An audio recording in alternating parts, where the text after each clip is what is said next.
Remember these pre-rolls? The era of Flash saw many game websites surge in popularity, like Armor Games and Congregate, but perhaps none of them was more culturally impactful during the 2000 and 2010s than this one. Flash sites are an archaeological marvel from a different time. For me, a time when school computer labs meant sneaking behind the teacher's back to try out the latest Flash games and talk about them with my friends. Those times may be long over, but is there actually space for a new audience to appreciate Flash websites again, just like the good old days? Until recently, I was inclined to believe they would remain niche forever, slowly dying off in obscurity as the devoted fanbase shrunk year after year. But now, a dark horse could actually have the power to shake up gaming and bring back the Flash. Kind of. Many of you already know what I'm talking about. Friday Night Funkin'. A strange phenomenon that has almost single-handedly started a new age for Newgrounds, and I'm absolutely here for it. What starts out as a simple rhythm game that you've probably played a million times over, really begins to stand out when you go deeper. Tracks that are extremely well made, with some being huge bangers that will most certainly get stuck in your head, are complemented by an absolutely fantastic animation style that at once fits in perfectly with the overall aesthetic of Newgrounds and Flash animation as a whole, but is also just incredibly polished and timeless. It wasn't until I watched the animation for the Pico extra levels that I really understood the real potential here. That after all these years of believing that web animation was dying, it had actually been making a lot of progress and deserves to be taken seriously in 2026. When Adobe discontinued Flash Player in 2020, many thought this was the end of Flash websites. I actually only call them Flash now as a nostalgic term for a bygone era. The better term to use now is HTML5 or just web games.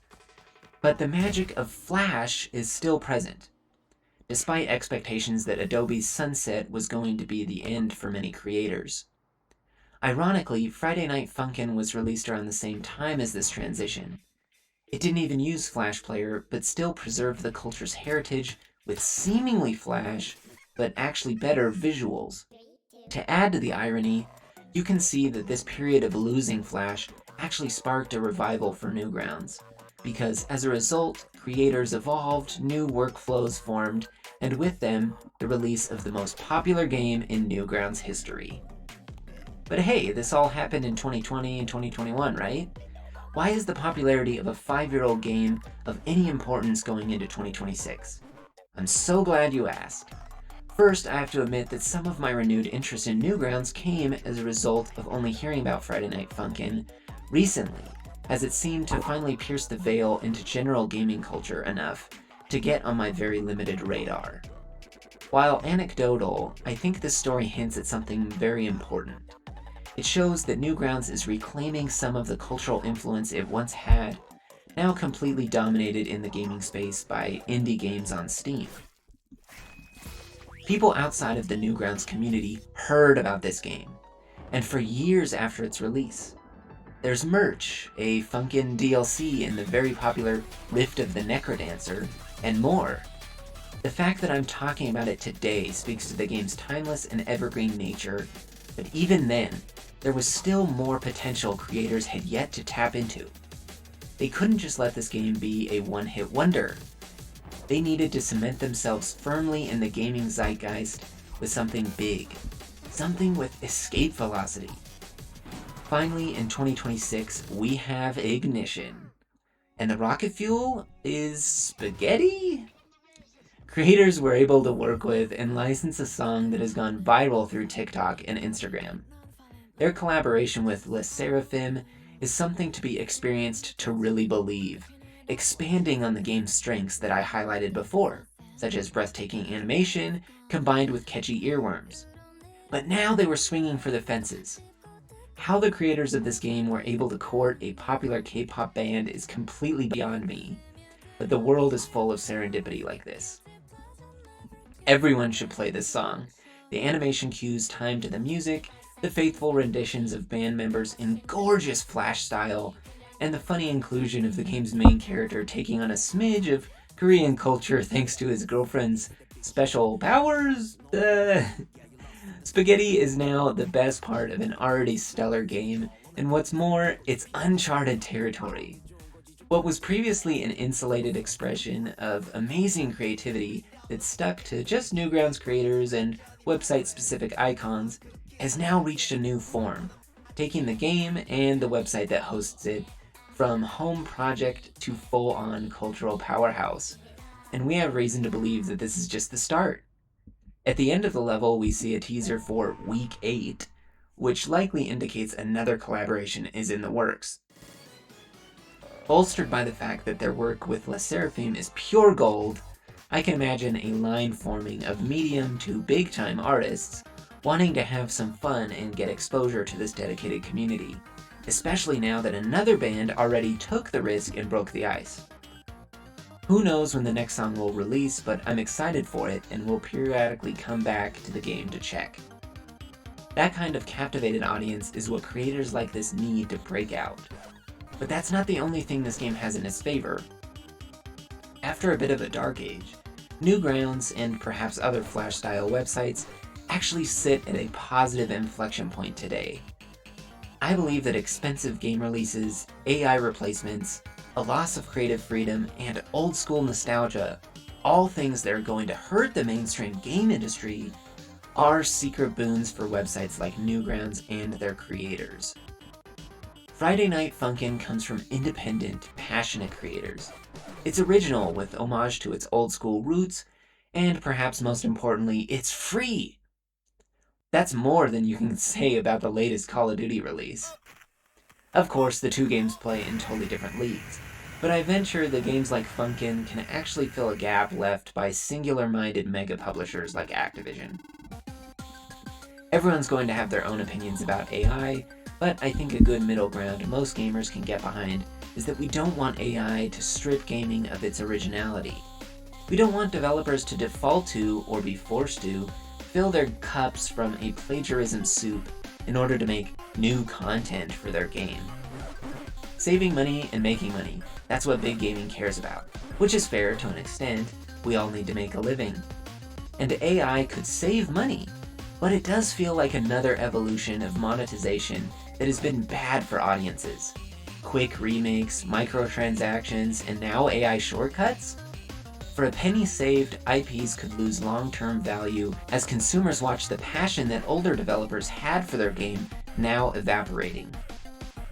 On the contrary, because Newgrounds isn't completely money-motivated, Funkin' and hundreds of other titles on the platform feel like real passion projects. They wouldn't be releasing on Newgrounds if they were in it for the cash, so there's no incentive to cut corners. No one controls these creators, not even greed. That alone makes their work worth playing. Still, I'm happy to see creators like Funkin's presumably making money from merch and collabs with other games. Plus, Newgrounds has long been a gateway to releasing a larger game on Steam after doing some free customer testing, like with iconic indie games The Binding of Isaac, Henry Stickmin, and an entire game studio born from Newgrounds, The Behemoth. However, these are exceptions, not the rule. The real rule is that Newgrounds is a place for creators, not necessarily business. Flanked on all sides by AI shortcuts, microtransactions, and $70 remasters, the gaming industry needs a creative sanctuary like Newgrounds now more than ever. And these creators aren't just dedicated to creative freedom, but they have respect for simpler times when games felt more fun, and there was a desire to goof around and try new things, instead of optimizing for player engagement and endless skin purchases. They respect the good old days of Flash. Funny enough, I believe this nostalgia is primed to catch on. With the rising popularity of old-school tech like VHS tapes, Tamagotchis, and even iPod Nanos, it seems only a matter of time until people start posting, "Remember playing Toss the Turtle when we were kids?" I mustn't forget the best part of game sites like Newgrounds. Free games! They are fun playgrounds where you don't have to pony up just to get your feet wet. You can try quick game concepts without having to invest in them first, leading to less vetting of a million options like on Steam, and more instant playing, instant fun. In a world where a $70 purchase can be massively disappointing, especially when they happen year after year. The ability to try games for a few minutes and move on to the next one without regrets feels like a dream. And hopefully branching out into some off-the-wall concepts will get people excited about playing games again, as opposed to the all too frequent chore of trying to squeeze drops of enjoyment out of a game you already paid for. Even with all these tailwinds, there are also some hills to climb before we might see a true web games renaissance. First off is specific to Newgrounds, which is a lack of focus. Newgrounds' motto is everything by everyone, which is both catchy and very accurate for what the site is like. However, it does allude to the fact that the site is a bit of a fire hose to browse, especially for newcomers, with games, movies, artwork, music, forums, and more all thrown at you on the homepage. All of these options are great, but I believe Newgrounds could take some tips from the success of Reddit, which is a similar kind of everything website, but with much better organization and methods of catering the site to one's specific tastes, rather than seeing everything all at once. Another issue I see with Newgrounds that could hinder its growth is the amount of catering to an existing community and nostalgia. I completely understand the general sentiment here, since I myself had a blast looking through the old archives of games I played when I was younger, like The Impossible Quiz, The Last Stand, and Thing Thing. But I think it's also important to court a new generation of players, as well as creators with new ideas. Clearly, this is more an issue with the creators themselves overcommitting to a bunch of collabs that reminisce on old games and art. There may be a demand for that kind of thing, but the breakout popularity of Friday Night Funkin', a game that relies primarily on new characters first, then more subtle references to iconic characters, provided an opportunity for legacy users as well as newcomers to appreciate Newgrounds for both the old and the new. That's the perfect balance. For the good of gaming, I don't want to see Newgrounds' renewed popularity held up solely by one game that keeps this form of media afloat. This fragility is easily shown by Funkin' completely eclipsing the site's entire game catalog in terms of total plays by a factor of over 3. For creators looking to make that kind of splash with their own game, it's worth looking into the factors that drove Funkin's unique success, such as social media shareability, and see how that can be duplicated while still keeping their own unique spin and personality intact. Newgrounds has plenty of games with wholly unique mechanics, great animation, and tons of fun, just like Funkin', but they didn't take off. In my next video, I explore a few of these, how similar games could have their own viral moment, and why you should try them out, especially if you're a Friday Night Funkin' fan, looking to experience more amazing work from independent creators like that.